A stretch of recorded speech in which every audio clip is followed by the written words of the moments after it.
또 다음으로 타임 시리즈 모델링의 가장 대표적인 기법이라고 할 수 있는 이 아리마 모델에 대한 이야기를 해보도록 하겠습니다. 자, 아리마 모델을 이해를 하기 위해서는 일단 먼저 이 스테이셔너리티라는 개념을 이해를 해야 됩니다. 왜냐하면 아리마 모델은 기본적으로 식별 데이터들이 스테이셔너리하다라고 가정합니다. 우리나라 말로는 정상성인데요. 조금 어렵죠. 여기서 한 정상은 노멀을 뜻하는 것이 아니라요. 스테이셔너리하다라는 형용사를 의미합니다. 우리나라 말로는 뭐 움직이지 않는 또는 뭐 변화가 없는 정지된 그런 뜻으로 이 스테이셔너리가 쓰이는데, 다시 말해서 이 식별 데이터의 어떤 특성이 시간이 지남에 따라서 변화하지 않는다. 즉 일정한 평균과 분산을 가지고 있다라는 것을 의미합니다.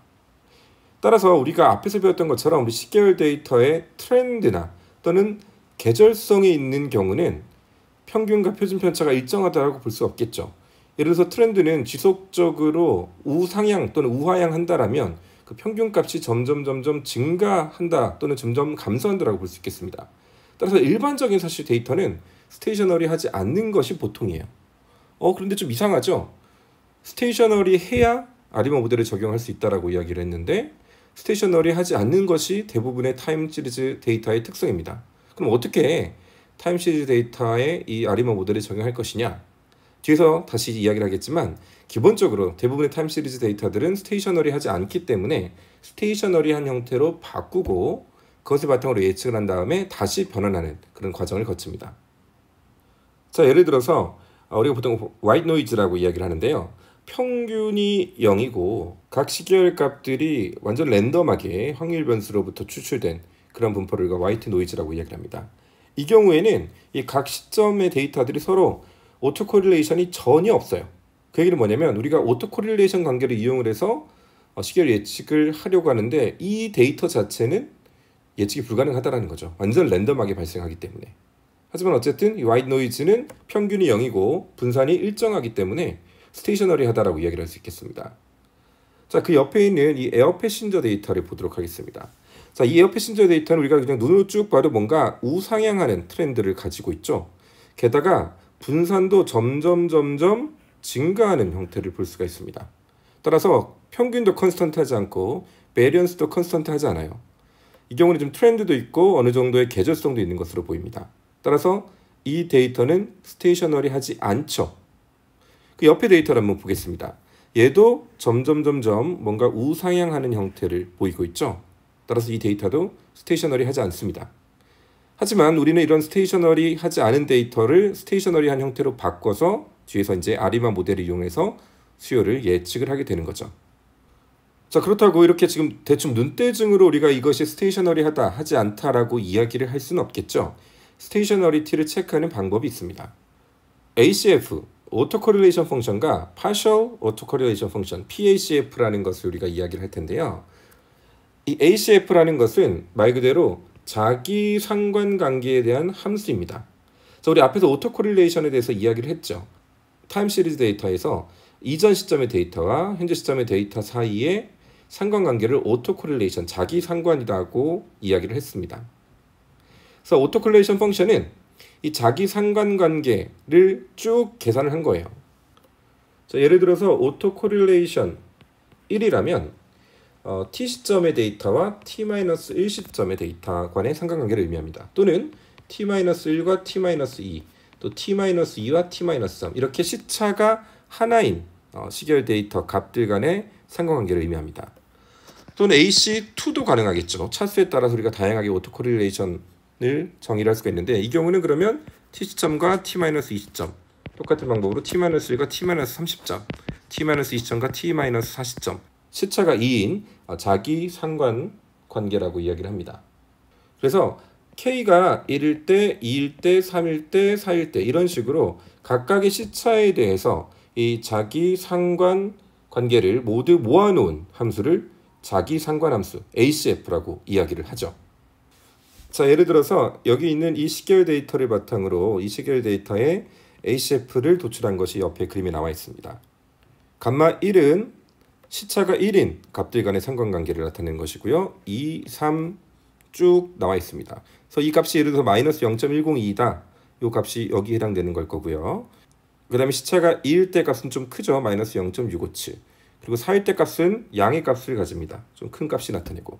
이렇게 각각의 시차에 대해서 이 오토코릴레이션 값을 플로팅을 할 수가 있습니다. 자, 이렇게 ACF를 플로팅을 해보면 우리가 이것이 스테이셔너리한지 스테이셔너리하지 않은지를 판단을 할 수가 있습니다. 시계열 데이터가 스테이셔너리한 경우는 이 ACF가 빠르게 0에 가까운 값을 가지게 됩니다. 자, 이 값은 0은 아니지만 이 파란 사이에 들어온다라면 충분히 유의하게 0에 가깝다라고 보는 기준입니다. 반면에 스테이셔너리하지 않은 타임 시리즈 데이터 같은 경우는 이것들이 아주 천천히 0에 가까워지게 되죠. 또는 시간이 많이 지남에도 불구하고 지속적으로 큰 값의 오토코릴레이션이 존재하기도 합니다. 자, 이 그림에서 보면 4시점마다 이렇게 높은 양의 상관관계를 가집니다. 또 역시 4시점마다 매우 높은 음의 상관관계를 가지죠. 이 얘기는 무슨 이야기일까요? 그렇죠. 시즈널리티가 존재한다라는 이야기입니다. 그래서 시간이 아무리 지나도 0으로 떨어지지가 않죠. 이처럼 우리가 ACF를 플로팅을 해봄으로써 어떤 것이 스테이셔너리한지 스테이셔너리하지 않은지를 파악을 할 수가 있습니다. 뒤에 가서 몇 개의 예를 좀 더 보도록 하고요. ACF와 함께 또 PACF라는 게 있습니다. PACF는 앞에 파셜이 붙었습니다. 파셜, 부분 또는 편, 자기상관 함수라고 이야기를 합니다. 자, 이것도 역시 K라는 레그, K라는 시차를 가진 값들에 대해서 이 상관관계를 분석하는 것은 똑같은데 무엇이 다르냐? 자, 이런 이야기예요. 우리가 YT라는 값과 YT-1이라는 값이 상관관계가 있겠죠. 그러면 또 YT-1과 YT-2가 상관관계가 있을 거고 또 YT-2와 YT-3도 상관관계가 있을 겁니다. 자, 그러면 둘이 상관관계가 있고 이 둘이 상관관계가 있고 이 둘이 상관관계가 있으니 이들도 당연히 상관관계가 존재를 하겠죠. 자, 그런데 이들의 상관관계가 이처럼 이 앞에 것, 바로 직전 것들과의 연관이 있어서 상관관계가 생긴 걸 수도 있고 아니면 이렇게 3시점마다 또는 YT와 YT-3 자체가 가지고 있는 어떤 특성 때문에 상관관계가 있을 수도 있어요. 자, 그래서 이 PACF는 이 사이에 다른 변수들의 영향력을 배제하고 두 변수 간의 순수한 관계만을 측정하는 것이 PACF입니다. 이 책에서 볼 수 있는 것처럼 YT에서 그 이전 시점들, 이 사이 시점들에 해당하는 영향력을 모두 빼고 역시 이 영향력을 모두 뺀 다음에 YT와 YT-K의 순수한 관계만 측정을 하겠다라는 거죠. 자, 예를 들어서 이 시계열 데이터를 바탕으로 우리가 ACF를 만든 것이 여기 나와 있습니다. 지금 이 경우는 보면 스테이셔너리하지 않죠. 왜? 이 오토코릴레이션이 시간이 가면서 아주 천천히 0으로 수렴을 하게 됩니다. 하지만 PACF를 찍어봤더니 이렇게 들쑥날쑥한 관계를 볼 수가 있습니다. 자, ACF의 첫 시점에서의 값과 PACF에서 첫 시점에서의 값은 항상 똑같습니다. 왜? K가 1일 때는 중간에 아무것도 없잖아요. 그러니까 ACF 값이나 PACF 값이나 똑같습니다. K가 1일 때는요. 자, 그런데 사실 우리가 스테이셔너리티를 체크를 할 때는 이렇게 PACF까지 찍어볼 필요는 굳이 없고요. 대부분 그냥 ACF를 찍어서 판단을 하기 마련입니다. 하지만 뒤에 가면 우리가 아리마 모델의 차수를 정하는 데 있어서 ACF와 PACF를 모두 활용을 하기 때문에 일단 같이 이야기를 했습니다. 자, 몇 개의 예를 좀 더 보도록 하겠습니다. 자, 우리 앞에서 봤었던 세 개의 시계열 데이터에 대해서 ACF와 PACF를 찍어봤습니다.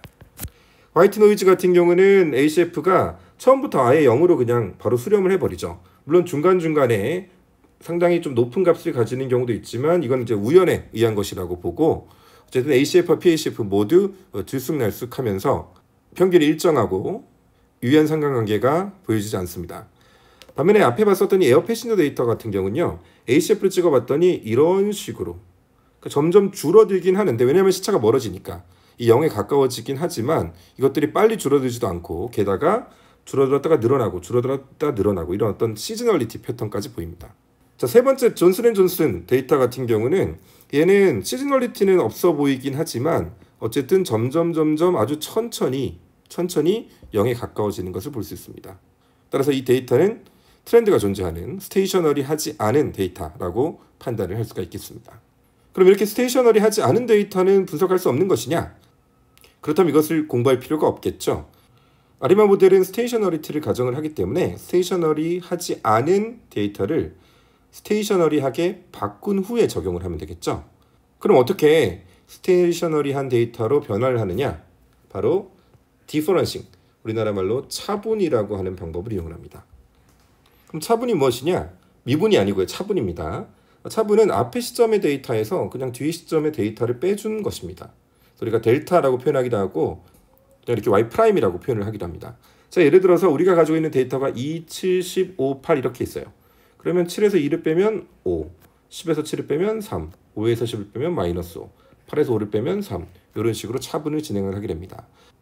자, 이렇게 차분을 통해서 시계의 데이터에 존재하는 트렌드와 시즈널리티를 제거를 할 수가 있게 되는 것이죠.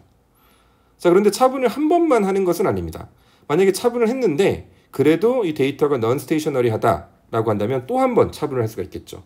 요거는 이런 식으로 표현을 하게 되고, 그렇게 된다면 얘는 마이너스 2, 마이너스 8, 8 이런 식으로 2차 차분을 하게 됩니다. 이것을 디퍼런싱, 차분의 오더라고 이야기를 하죠. 일반적으로 데이터가 컨스턴트한 트렌드를 가지고 있는 경우는 한 번만 차분을 해도 대부분 스테이셔너리한 데이터로 변환을 할 수가 있습니다. 하지만 이 트렌드가 뭐 2차 함수 관계를 가진다라든가 이렇게 곡선 형태로 나타나게 되면 한 번으로는 부족하고 두 번 차분을 해야 되는 경우도 있습니다. 자, 여기서 우리가 이 차분을 어떻게 표현하는가를 미리 알고 넘어가야 될 것 같은데요. 자, yt에서 yt-1을 뺀 것을 우리가 델타 yt라고 이야기를 했는데, 요거를 우리가 이렇게 표현할 수 있습니다. 여기서 b는 백시프트 오퍼레이터라고 해서 이 yt에다가 b의 d 차수를 곱하면 yt-d가 됩니다. 즉 여기서 d는 이 시차를 의미를 합니다. 만약에 d가 1이라면 얘는 그냥 yt-1이 되는 거고, 만약에 d가 2라면 yt-2가 되는 거고. 이렇게 백시프트 오퍼레이터를 사용하는 이유는 식을 좀 더 그냥 간단하게 표현하기 위해서다. 뒤에 우리 아리마 모델을 수식으로 표현할 때 이 백시프트 오퍼레이터를 쓰면 훨씬 더 간단해집니다. 자, 그러면 2차 차분을 한 경우에는 어떻게 표현할 수가 있는가? 자, 2차 차분은 한번 차분한 것들끼리 차분을 또 하는 거죠. 그러면 델타 yt가 yt-1이고 델타 yt-1은 yt-1 yt-2이기 때문에 이렇게 표현이 되겠죠. 그럼 이 식을 묶으면 이렇게 표현이 될 수가 있을 거고, 이 식을 간단하게 하면 이렇게 표현을 할 수가 있겠죠. 1-b의 제곱으로. 자, 그렇다면 이 과정을 반복한다면 델타 d의 yt는 yt에다가 1-b의 d를 곱한 것과 같습니다. d가 1일 때는 이렇게 표현이 되는 것이고요. 자, 이 백시프트 오퍼레이터 b의 쓰임새도 여러분들 기억을 하고요. 일단 여기서 기억할 것은 우리가 디퍼런싱을 통해서 스테이셔너리하지 않은 데이터를 스테이셔너리하게 바꿀 수 있다 라는 거 기억하기 바랍니다. 자, 예를 한번 보겠습니다. 구글의 200일 동안의 주식 데이터인데요. 이건 딱 보면은 어쨌든 뭔가 트렌드가 있어 보이죠. 우상향하는 트렌드가 있어 보이는데, 이 자체는 역시 예상대로 HF를 그려봤더니 이렇게 아주 천천히 감소하는 스테이셔너리 하지 않은 모습을 보여줍니다. 그래서 이것을 차분한 것이 이 데이터예요. 자, 이 데이터는 일단 딱 봐도 뭔가 일정한 평균과 분산을 지니기 때문에 스테이셔너리 하다라고 볼 수 있을 것 같은데, 실제로 이것을 가지고 HCF를 찍어 봤더니 모두 다 이 파란 선 안에 들어와 있는 형태로 HCF 플롯이 찍히게 됩니다. 아, 그러면 이 데이터는 넌 스테이셔너리 하구나 라고 우리가 판단을 할 수가 있겠죠. 옆에 그림도 한번 보겠습니다. 자, 원래 데이터를 HCF를 찍어 봤더니 딱 봐도 스테이셔너리 하지 않죠. 그래서 한번 퍼스트 오더 디퍼런싱을 했습니다. 그래서 찍어 봤는데도 이 값들이 너무 천천히 0으로 가게 되고, 또 이 값들이 점점 줄어들었다가 뭔가 이렇게 패턴이 보이죠. 아, 이걸로는 우리가 스테이셔너리 하다고 판단할 수 없겠구나. 그래서 한 번 더 디퍼런싱을 했더니 그 다음은 0 시점에서는 당연히 1이 나오겠죠. 스스로와의 상관관계니까요. 그리고 그 다음 시점 정도는 어느 정도 의미한 오토코릴레이션이 존재하지만 그 다음부터는 이 범위 안에 들어와서 이 데이터는 충분히 non-stationary 하다라고 볼 수 있을 것 같습니다. 자, 그럼 본격적으로 아리마 모델을 살펴보도록 하겠습니다. 자, 아리마 모델의 이름은 사실은 이 모델이 AR이라는 모델과 MA라는 모델, 그리고 이제 I가 들어가서 아리마라고 불리는 겁니다. 이 AR 모델과 MA 모델을 모두 포함을 하고 있는데요. 따라서 우리가 먼저 AR 모델과 MA 모델이 뭔지 봐야 되겠죠. AR 모델은 오토 리그레시브 모델을 의미를 합니다. 우리나라 말로는 뭐 자기회귀 모형 이렇게 표현을 하죠. 왜 자기회귀냐? 우리가 T 시점에서의 시결 데이터 값은 이 전 시점 데이터들의 값에 의해서 결정된다라고 봅니다. 즉 종속 변수의 과거 값을 독립 변수로 활용을 해서 종속 변수의 값을 예측을 한다는 이야기입니다. 그냥 이것만 놓고 보면 리그레이션처럼 생겼죠. 멀티플 리그레이션. 그런데 앞에서도 이야기를 했지만 우리가 리그레이션에서는 IID 어썸션을 만족시켜야 되는데 이 데이터와 이 데이터, 즉 YT와 YT-1 그리고 YT와 YT-2, YT와 YT-P 이 데이터들은 서로 상관관계가 존재할 수 있기 때문에 리그레이션의 기본적인 가정을 만족시키지 못합니다. 따라서 이것은 멀티플 리그레이션 모델이라고 보지 않고 그냥 오토 리그레시브 모델이라고 보는 거죠. 자, 이때 우리가 과거 몇 개 시점까지의 데이터를 이용을 하느냐? 이것을 AR 모델의 오더, 차수라고 이야기를 하고 P로 표시를 합니다. 여기 YT-P까지라고 표시가 되어 있죠. 이 AR 모델만 가지고도 우리가 타임 시리즈 데이터를 피팅을 해서 예측을 할 수 있습니다. 예를 들어서 이 데이터 같은 경우는 AR1 모델을 이용을 해서 피팅을 시켰는데요. 그 결과 T시점의 데이터는 18에서 기존 시점, 직전 시점의 데이터의 0.8을 곱한 것을 빼면 예측을 할 수 있다라고 피팅이 된 거죠. AR2 모델이니까 이 경우는 YT-2까지 고려를 한 겁니다. 다음은 무빙 에버리지 모델입니다. MA에 해당되는 모델이죠. 자, 이 무빙 에버리지 모델은 앞에 오토 리그레이션 모델과 상당히 유사하지만 이 YT 값이 과거 시점의 Y 값에 의해서 설명된다라는 것이 아니라 이 에러 텀에 의해서 설명이 된다라고 가정하는 것이 이 무빙 에버리지 모델의 기본적인 가정입니다. 이 에러 텀들은 평균이 0이고 분산이 일정한 와이트 노이즈 디스트리뷰션을 따른다라고 가정을 하고요. 자, 근데 여러분 여기서 헷갈리지 말아야 될 게 우리 앞에서 무빙 에버리지 스무더에 대해서 얘기를 했습니다. 이동평균이었죠. 근데 이것도 무빙 에버리지 모델이에요. 그래서 사람들이 많이 헷갈려 하는데 앞에서 얘기했던 무빙 에버리지 스무더와 이 무빙 에버리지 모델은 전혀 다른 모델입니다. 이름을 이렇게 전하 좀 혼동스럽긴 하는데 이 YT 값이 이 에러들의 어떻게 보면은 가중 평균으로 정의된다고 보는 거죠. 그런데 이제 시점이 바뀌면서 우리가 여기서 지금 오더를 Q라고 표현을 하는데 고려하게 되는 이 Q계의 텀들이 움직이게 되니까 윈도우로 움직이게 되니까 이것을 무빙 에버리지 모델이라고 부르는데 절대 앞에 얘기했었던 무빙 에버리지 스무더와 헷갈리지 말기 바랍니다. 자, 앞에서 우리가 AR 모델에서는 P라는 노테이션을 통해서 오더를 정의를 했고 MA 모델에서는 Q라는 노테이션을 활용을 합니다. 역시 무빙 에버리지 모델만으로 이런 식으로 시결 데이터를 적합시켜서 예측을 할 수가 있습니다. 여기서는 지금 MA1 모델이니까 T-1 시점까지 에러만 포함이 되어 있는 반면에 여기는 T-2 시점, MA2 모델에서는 T-2 시점까지의 에러를 시계에 포함을 하고 있습니다. 그럼 AR, MA 모델은 뭐냐? 말 그대로 앞에 AR 모델과 MA 모델을 모두 포함을 하는 거예요. 자, 여기 보면 여기서부터 여기까지는 AR 모델입니다. 그리고 여기서부터 여기까지는 MA 모델이에요. 종속 변수의 기존 변수 값과 에러 텀을 모두 고려하겠다는 이야기입니다. 물론 뒤에 여기다가 상수를 포함을 할 수 있는데 여기서는 좀 더 단순하게 상수는 제외를 했습니다. 자, 그러면 이 식을 이렇게 이항을 해서 다음과 같은 식으로 바꿀 수가 있고요. 이 식은 우리 앞에서 이야기했었던 이 백시프트 오퍼레이터를 써서 YT에다가 BI를 곱한 것은 YT-I였죠. 따라서 이 식은 이 백시프트 오퍼레이터를 이용해서 다음과 같이 단순하게 표시를 할 수가 있습니다. 자, ARMA 모델은 AR 모델과 MA 모델을 모두 가지고 있기 때문에 이 오더가 ARP와 MAQ 모두 포함을 하고 있기 때문에 ARMA P, Q로 표시를 합니다.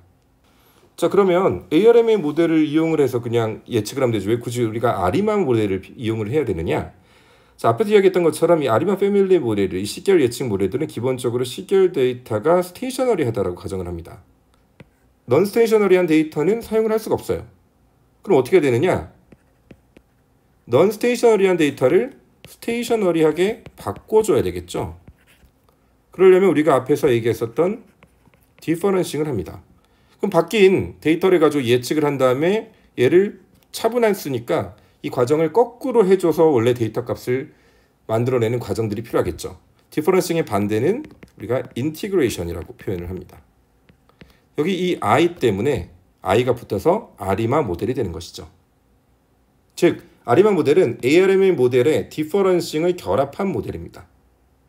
따라서 PQ가 있고 중간에 하나의 파라미터가 더 있습니다. 바로 여기 D는 디퍼런싱의 D예요. 즉 몇 번 차분을 하느냐를 나타내는 겁니다. 다시 말하면 아리마는 그 차분한 값을 가지고 분석을 하기 때문에 그 변수값 자체보다는 그 변수값의 변화를 고려한다라고 보면 되겠습니다. 수식은 ARMA 모델이랑 상당히 비슷합니다. 자, 우리 앞에서 봤었던 ARMA 모델과 이 식의 차이는 여기서 여기까지는 P 오더를 가진 AR 모델, 여기서부터 여기까지는 Q 오더를 가진 MA 모델 똑같은데 다만 Y가 아니라 Y 프라임이 들어가 있죠. 자, 이 식에서 AR에 해당되는 이 부분을 이항을 하게 되면 다음과 같은 두 번째 식으로 바뀌게 되고요. 이 식을 다시 정리를 하게 되면 원래 이 부분이 Y 프라임 T가 돼야 되는데 이 Y 프라임 T는 앞에서 봤었죠?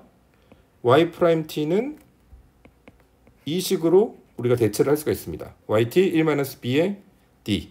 따라서 Y 프라임 T 대신에 이 값이 들어간 거고요. 물론 우리가 사실 두 번 차분을 하게 되면 Y 더블 프라임으로 표시를 하기도 하는데 그렇게 되면 D가 이제 2가 되겠죠. 여기서 Y 프라임은 한 번만 차분했다라기보단 그냥 차분한 값이다라고 정도만 이해를 하면 되겠습니다. 자, 이게 우리가 계속 이야기를 했었던 아리마 모델의 정체입니다. 자, 그런데 단순 아리마 모델은 사실 어떻게 보면 치명적인 단점을 가지고 있습니다. 이 트렌드를 발견할 수는 있지만 이 시즈널리티를 정확하게 고려하기가 힘들어요. 그래서 시즈널 아리마 모델, 사리마 모델이라는 발음 잘해야 됩니다. 사리마 모델이 존재합니다. 이 사리마 모델은 뭐냐면 우리가 아리마 PDQ라고 정의를 했는데 요거는 넌 시즈널 파트에 대한 부분들이고 여기 뒤에다가 라지 P, 라지 T, 라지 Q 해서 시즈널한 부분에 대해서 똑같이 AR, MA 그리고 디퍼런싱을 진행을 해야 됩니다. 물론 이 부분은 우리가 이 수업 시간에는 너무 범위를 벗어나기 때문에 자세히 다루진 않지만 뒤에 차이를 보여드리긴 할 거예요.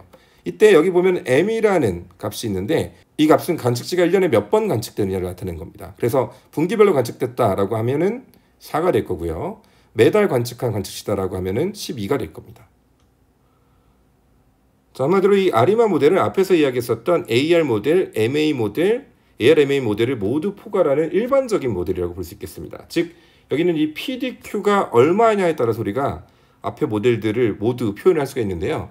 예를 들어서 앞에 이야기를 했었던 화이트 노이즈 같은 경우는 전혀 오토 코릴레이션이 없습니다. 따라서 P도 0이고 Q도 0이고 우리가 디퍼런싱을 할 필요도 없겠죠. 따라서 이 경우는 아리마 0,0,0입니다. 반면에 앞에서 얘기했었던 AR 모델 같은 경우는 P만 존재하겠죠. 따라서 P, 0,0이 될 거고요. 비슷한 방법으로 MA 모델 같은 경우는 역시 아리마 0,0,Q가 될 거고요. ARMA 모델 같은 경우는 아리마 P, 0,Q가 되겠죠. 자, 어쨌든 아리마 모델을 활용을 하기 위해서는 결국 이 P와 D와 Q라는 오더를 어떻게 정할 것인가. 이 오더 값은 자동적으로 주어지는 값이 아니라 연구자가 분석하는 사람들이 여러 가지 정보를 토대로 선정해야 되는 값입니다. 일종의 하이퍼 파라미터가 되겠죠. 그럼 이 P와 D와 Q 값을 어떻게 찾아낼 것인가? 바로 박스 앤 젠킨스 메소드를 이용을 하는 것이 일반적입니다. 이 박스 젠킨스는 사람 이름이에요. 박스라는 사람과 젠킨스라는 사람이 만들었기 때문에 박스 젠킨스 메소드라고 부르는데요. 이 방법은 아리마 모델을 이용해서 시계열 예측이라는 전반적인 절차를 정의를 한 겁니다. 이 메소드를 보면요. 여기 나와 있는 이 절차가 이 박스 젠킨스의 메소드인데요. 오리지널 데이터가 있으면 이걸 가지고 일단 처음에 우리가 앞에서 했던 것처럼 일단은 ACF랑 PACF를 찍어봅니다. 그래서 이 시계열 데이터가 스테이셔너리한지 아닌지를 먼저 판단해야 되겠죠. 만약에 스테이셔너리하지 않다라고 한다면 뭘 해야 되나요? 디퍼런싱을 해서 다시 스테이셔너리한지를 체크를 하는 과정을 반복을 하게 됩니다. 한 번 또는 두 번의 디퍼런싱을 통해서 이제 스테이셔너리한 데이터가 확보가 되었다면 그 다음에 모델 셀렉션 단계로 넘어가게 되죠.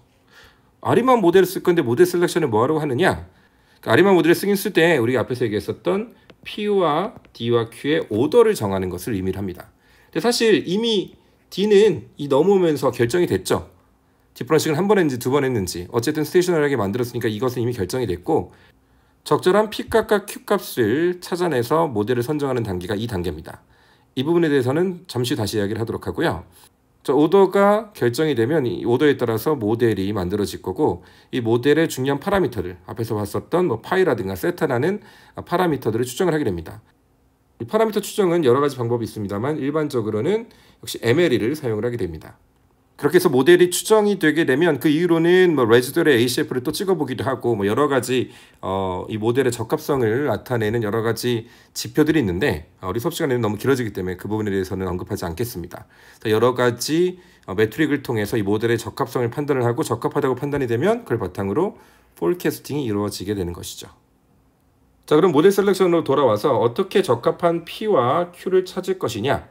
그 방법은 우리가 앞에서 이야기했었던 ACF와 PACF를 찍어보면 됩니다. 자, ACF와 PACF를 찍어봤더니 먼저 PACF를 찍어봤더니 이 P라는 레그 이후에 P라는 시점 이후에 이 오토콜레이션 값이 갑자기 0으로 급하게 수렴을 하더라, 컷오프 하더라 라고 한다면 우리가 AR 모형의 차수로 P를 선정을 하면 됩니다. 우리 앞에서 이야기했지만 PACF라는 것 자체가 어떤 중간에 있는 값들의 영향을 제외하고 이 K라는 치차를 가지고 있는 변수들의 값의 상관관계를 나타내는 것이었습니다.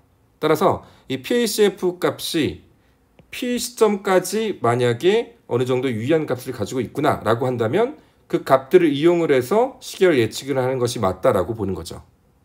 이때 ACF는 다이아웃하는 경향을 띠게 됩니다. 다이아웃이라는 게 뭐냐면요, 말 그대로 아웃되긴 하는데 이것이 지수적으로 감소하되 사인 함수 형태로 간다는 이야기입니다. 무슨 얘기냐면 여기서 훅 줄어드는데 줄었다가 그냥 계속 줄어드는 게 아니고 조금씩 올라왔다가 내려왔다가 이런 식으로 가는 것을 다이아웃이라고 이야기를 합니다. 자, 다음으로 Q라는 차수는 어떻게 정하느냐? 이번에는 PACF를 보는 것이 아니라 ACF를 봅니다. ACF 값이 특정 시점 Q라는 시점 이후로 역시 컷오프 하게 되면 이때 MA 오더는 Q로 정의를 하게 되는 거죠. 무슨 말인지 잘 모르겠죠? 우리 실제 예를 가지고 한번 보도록 하겠습니다. 자, 이 왼쪽에 있는 그림을 먼저 보도록 하겠습니다. 지금 실선으로 나와 있는 것이 실제 데이터고 점선으로 나와 있는 것이 예측한 값을 바탕으로 피팅한 값을 바탕으로 이렇게 예측을 한 건데요. 이 모델은 AR2 모델을 활용을 했습니다. 왜? 여기 보면 우리 앞에서 AR2는 PACF를 본다라고 이야기를 했죠. PACF가 첫 번째에서도 유의하게 큰 값이 있고 두 번째에서도 유의하게 큰 값이 있어요. 그리고는 거의 0으로 이제 줄어들게 됩니다. 물론 중간중간에 이런 변수들이 있는데 이 정도는 유의하지 않은 범위에 들어오기 때문에 0으로 봐도 무방합니다. 그래서 AR2를 정했고요. 사실 이것을 MA 모델도 쓰겠다라고 한다면 여기 보면 MA 모델도 역시 첫 번째, 두 번째 이건 좀 애매하긴 하지만 요거까지 이용을 한다면 뭐 AR, MA 2,2 모델을 써도 되겠죠. 자, 오른쪽 데이터는 MA2 모델을 썼습니다. 왜 MA2 모델을 썼느냐? 여기 보면 ACF가 여기가 이렇게 유의하게 튀어나왔고요. 여기도 이렇게 유의하게 튀어나왔습니다. 그 다음부터는 이렇게 0의 수렴을 급격히 컷오프를 했고, 그다음 파셜 ACF도 보면은 아까 얘기했던 대로 지수적으로 갑자기 급속하게 증가하면서 사인 형태를 이렇게 띄는 형태로 갔죠. 그래서 이 경우는 MA2 모델을 이용했습니다.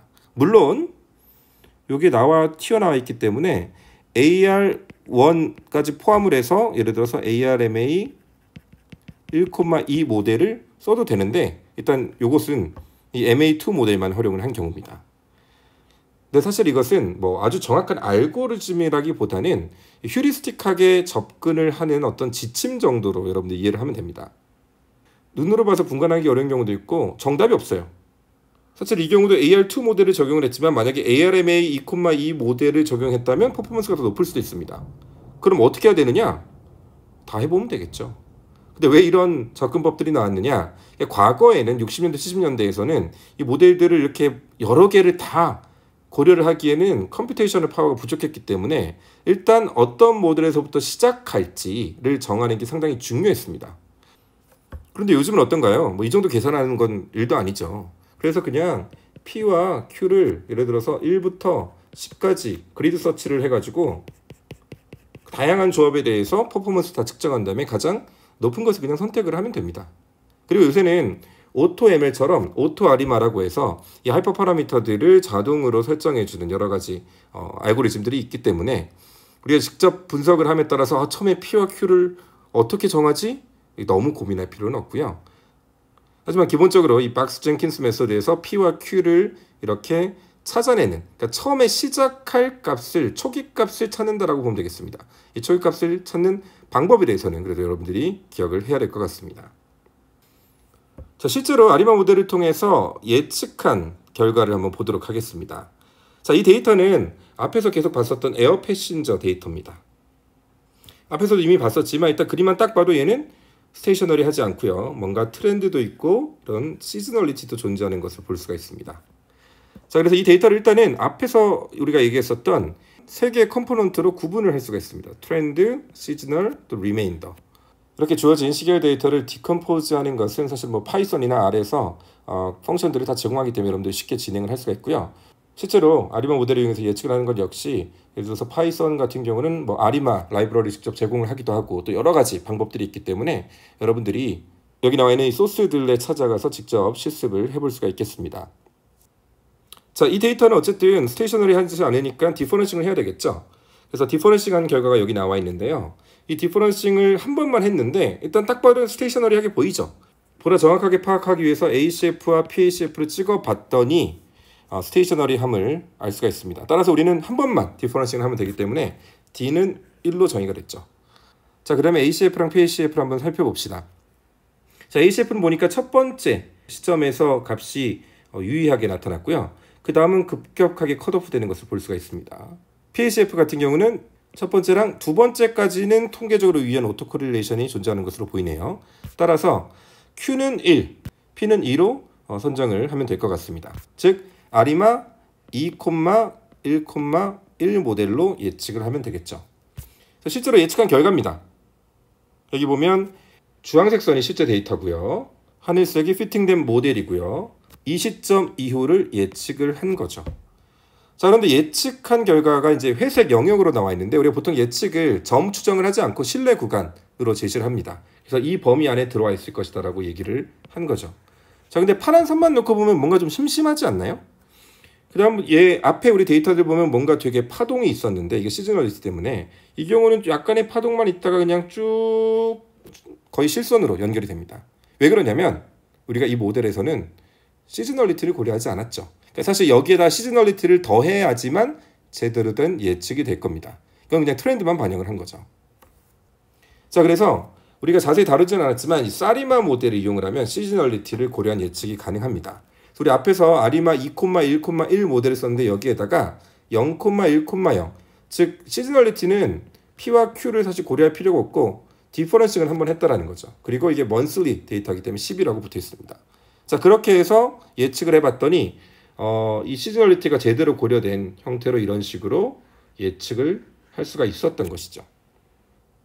자, 이 수업 시간에서는 사실은 뭐 이론적인 부분만 이야기를 했는데 하지만 여러분들이 실제 뭐 파이썬이나 R을 이용을 해서 이 아리마 모델을 피팅시키고 예측해보는 것은 어렵지 않습니다. 앞에서 얘기한 바와 같이 제가 이 그림들을 가져온 예제를 가져온 소스에 들어가면 뭐 파이썬을 이용해서 어떻게 수행을 하는지가 다 나와 있고요. 뿐만 아니라 여러분들이 뭐 웹에서 검색을 해보면 다양한 자료들이 있기 때문에 가능하면 직접 실습을 해보기를 권장을 합니다. 자, 이번 장의 마지막 파트입니다. 머신러닝을 이용한 시계열 예측에 대한 이야기를 해보도록 하겠습니다. 사실 머신러닝 접근이 확산되기 전에 기존의 어떤 시계열 예측은 뭐 대부분 앞에서 이야기했었던 지수평활법이나 아니면 아리마 모델이 일반적이었습니다. 그래도 충분히 성능이 잘 나왔어요.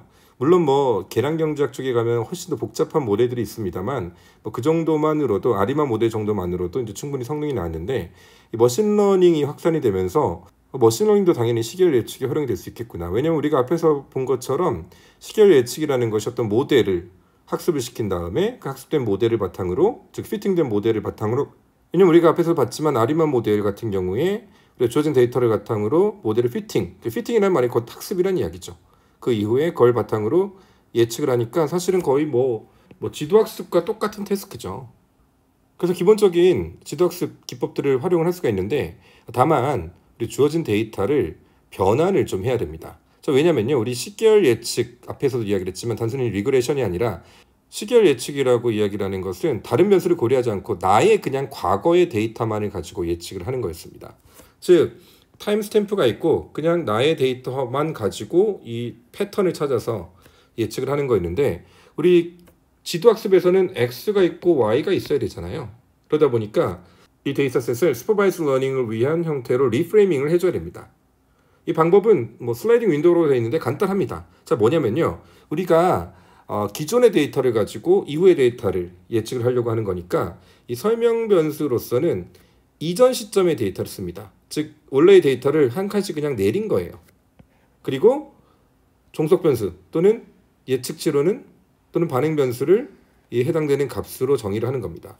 즉 1시점의 데이터를 가지고 2시점을 예측하고 2시점을 가지고 3시점을 예측하고 3시점을 가지고 4시점을 예측을 하는 형태를 그냥 데이터를 이렇게 바꿔버린 겁니다. 어떻게 보면 앞에서 얘기했었던 AR1 모델과 상당히 유사하죠.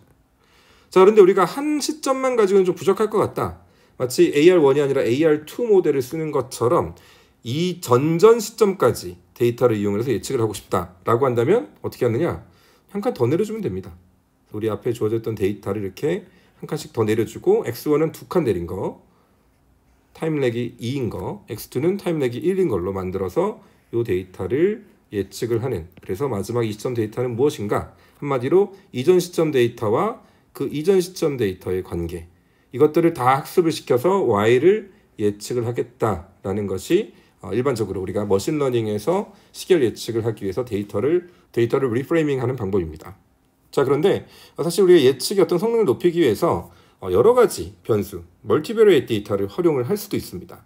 자, 여기 보면 value 1과 value 2 두 가지 종류의 변수가 있습니다. 자, 이 데이터를 바탕으로 우리가 value 2의 값을 예측을 하고자 한다면 우리가 사용할 수 있는 정보는 이 value 2의 과거 정보와 또 value 1이 value 2에 영향을 미친다라고 가정을 하고 value 1의 데이터를 모두 사용을 할 수가 있겠죠. 그래서 여기 보면 x2라는 변수가 이 value 2의 데이터를 하나씩 뒤로 민 겁니다. 그리고 y가 value 2가 되는 거고요. 그 다음에 value 1의 값, 같은 시점에 value 1의 값을 x3에 들어있고 또 value 1을 하나씩 밀어낸 변수가 x1에 들어가 있습니다.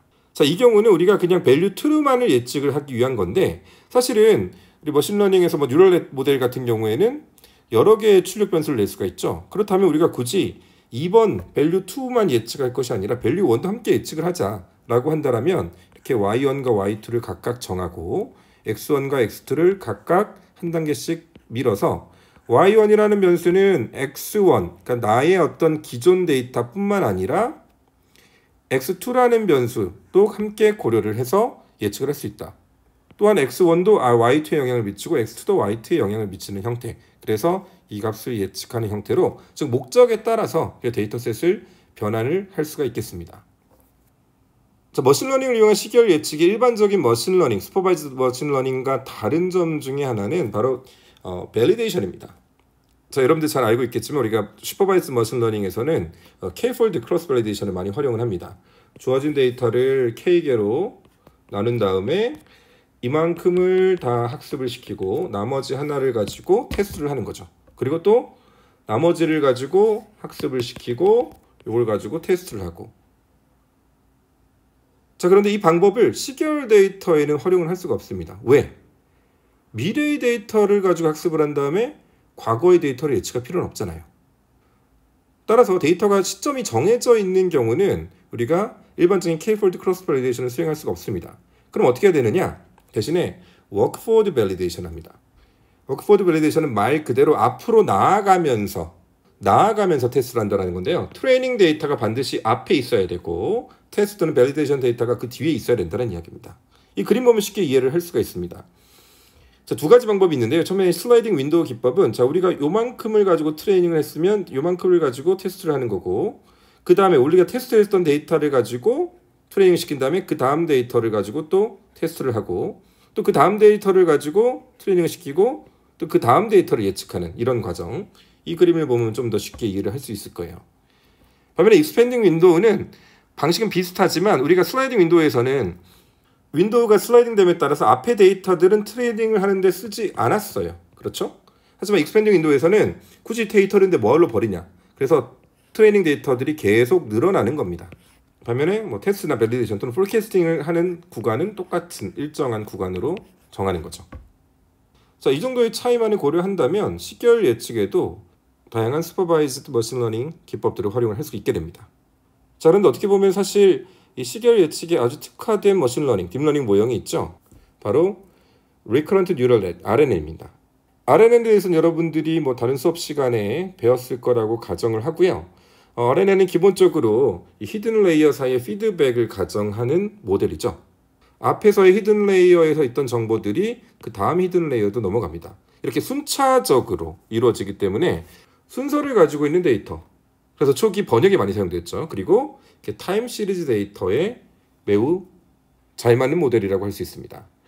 자, 그런데 RNN이 가지고 있는 치명적인 단점이 있죠. 바닐라 RNN, 기본적인 RNN 모델에서는 항상 이 Vanishing Gradient 문제가 생깁니다. 뒤로 가다 보면 앞에 있었던 정보가 손실이 될 수밖에 없다라는 거죠. 이 시계열 예측에서는 이것이 어떤 문제가 있냐면 시즈널리티, 아주 긴 기간 동안 연단위 시즈널리티가 있거나 아니면 트렌드가 뚜렷하게 존재함에도 불구하고 앞에 정보가 손실되다 보니까 이것들을 제대로 반영하기가 어려워지는 거죠. 그래서 이 RNN의 Vanishing Gradient Problem을 해결하기 위해서 제시된 모형 중에 하나가 LSTM이죠. 이 LSTM은 이 셀에 뭐 입력 게이트, 또 망각 게이트, 또 출력 게이트 이런 것들을 추가를 해서 필요 없는 것은 지우고 또 기억해야 할 것은 오랫동안 기억하도록 하게 만드는, 그래서 이 Vanishing Gradient Problem을 해결한 모델입니다. 그래서 항상 그런 건 아니지만 대부분의 시계열 예측 모형에 있어서 이 LSTM이 기본적인 RNN 모형에 비해서는 훨씬 퍼포먼스가 좋다라고 보고가 되고 있습니다. 자, RNN과 LSTM 또는 뭐 CNN, 그리고 최근에는 트랜스포머 기반의 시계열 예측 모형도 나오고 있는데요. 이 수업 시간에는 뭐 시간 관계상, 그리고 처음에 이야기했던 것처럼 이 수업에는 사실 여러분들이 다른 수업에서 배우지 않는 부분들을 좀 커버를 하는 것이 목적이기 때문에 자세하게 다루지는 않습니다만 웹이나 유튜브에도 다양한 컨텐츠들이 있으니까 여러분들이 직접 찾아보고 공부를 한번 해보는 것도 좋을 것 같습니다. 자, 그러면 그런데 이 머신러닝이 최근에 많이 개발되고 모델들이 성능이 향상되고 있으니까 그럼 이제 과거에 우리 앞에서 배웠었던 익스포넨셜 스무딩이라든가 아리만 모델 같은 전통적인 통계적인 어프로치는 굳이 쓸 필요가 없는 것 아닌가? 그냥 최신의 머신러닝 모델을 쓰는 것이 가장 좋지 않을까라고 생각을 할 수도 있을 것 같아요. 특히 머신러닝 신봉자들이 이런 이야기들을 많이 하는데 어떤 것을 쓰는 것이 적합한가? 일단 성능을 이야기를 하기 전에 어떤 차이가 있는지 한번 보도록 합시다.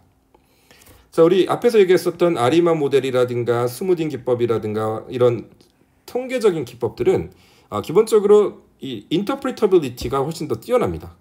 모델 피팅을 해서 모델이 포뮬레이션이 가능하니까 왜 이런 예측치를 냈는지를 우리가 알 수가 있겠죠. 하지만 머신러닝 어프로치들은 대부분 블랙박스이기 때문에 인터프리터빌리티는 좀 떨어진다라고 볼 수 있겠습니다. 반면에 이 아리마 모델은 우리 앞에서 이야기를 했지만 뭐 스테이셔너리티라든가 리니어리티, 이런 특정 패턴, 이런 뭔가 통계적인 방법의 특성상 엄청나게 다양한 또 강력한 가정들이 있어요. 그래서 그 가정들이 위배된다라면 적용할 수가 없고 그 결과를 신뢰하기 어렵다라고 이야기를 하는데 머신러닝은 어떤가요? 훨씬 더 플렉서블합니다. 뭐 스테이셔너리 이런 거 잘 모르겠고 일단 데이터 다 때려 집어넣고 모델을 만들어서 예측해봤더니 성능이 괜찮네? 그럼 그냥 사용하면 되는 거죠. 다만 스태티스티컬 어프로치는 아주 작은 데이터만 가지고도 효과적으로 활용할 수 있지만 다시 우리가 머신러닝을 이용하기 위해서는 데이터가 많으면 많을수록, 데이터가 클수록 훨씬 더 좋은 성능을 낼 수밖에 없습니다. 그리고 앞에서 이야기를 했지만 대부분의 통계적인 시계열 예측 방법은 유니베리에이트예요. 내 자신의 데이터만 활용합니다. 물론 아닌 모델들도 있어요. 그래서 아리마가 아니라 아리맥스 같은 거는 여러 개의 변수들을 활용을 하지만 기본적인 모델들은 대부분 유니베리에이트 모델입니다. 반면에 머신러닝 어프로치는 앞에서 봤지만 우리가 다양한 변수들을 한꺼번에 고려를 할 수 있다는 장점이 있겠죠. 그래서 이런 장단점이 있는데 그럼 과연 똑같은 태스크에 대해서 똑같은 데이터를 가지고 예측했을 때 어떤 것이 더 성능이 좋느냐? 사실 이 포캐스팅은 여러 종류의 컴피티션이 있습니다. 데이터 주고 말 그대로 예측을 잘하는 사람한테 상을 주는 그런 뭐 캐글과 같은, 캐글에서 주최하는 것도 있고 캐글이 아닌 여러 가지 권위 있는 그런 예측 대회들이 있는데 그런 많은 대회들에서 보고된 바에 따르면 사실은 최신의 뭔가 복잡한 머신러닝 모델보다 기존의 전통적인 유니베리에이트한 이런 통계적인 접근 방법이 성능이 훨씬 더 좋다고 보고가 되고 있어요. 왜 그럴까요? 머신러닝 굳이 필요 없는 걸까요? 물론 그런 건 아니겠지만 가장 중요한 이유는 사실 우리가 가지고 있는 타임 시리즈 데이터들이 크기가 그렇게 크지 않아요. 그래서 오히려 이 머신러닝 모델들을 학습시키기에는 부족하다는 거죠. 우리 앞에서도 여러 타임 시리즈 데이터를 봤지만 뭐 몇십 년 데이터라고 해봤자 연간 데이터면은 몇십 개의 포인트 또는 뭐 분기별, 월별이라고 하더라도 몇백 개의 데이터 포인트밖에 존재하지 않아요.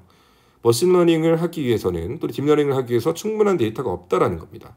대부분이 또 유니베리에이트 데이터이기 때문에 우리가 굳이 복잡한 머신러닝 모델을 쓸 필요가 없고 오히려 복잡한 모델을 쓰는 바람에 더 성능은 나쁘다는 이야기죠. 그렇다고 그럼 머신러닝 모델을 쓸 필요가 없느냐? 물론 아닙니다. 시계열 데이터를 이렇게 분기나 월별이 아니라 일별로 또는 시간별로 또는 분초별로 수집한 대량의 데이터 같은 경우는 당연히 머신러닝, 딥러닝 어프로치가 훨씬 더 성능이 좋을 가능성이 높고요. 또한 하나의 변수가 아니라 여러 개의 변수를 동시에 고려하는 경우에는 기존의 모델들보다 성능이 더 좋을 수도 있다라고 이야기를 합니다. 시계열 예측에 있어서 머신러닝 기법과 통계적 기법의 성능에 대한 차이는 우리 8번 논문에서 좀 더 다룰 예정이고요.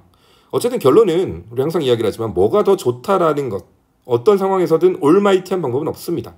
주어진 데이터에 따라서 주어진 상황에 따라서 적합한 모델들이 따로 있을 수 있고 따라서 여러분들이 기억해야 될 것은 이런 다양한 모델들의 존재와 다양한 모델들의 기본적인 가정들을 이해를 하고 그때그때마다 적재적소에 필요한 모델들을 활용하는 것이라는 거.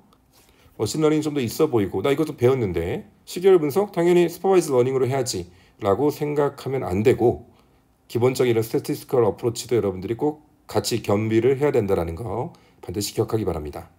자, 여기까지 해서 길고 길었던 4장 Sales and Demand Forecasting 강의를 마무리하도록 하겠습니다. 모두 수고 많았습니다.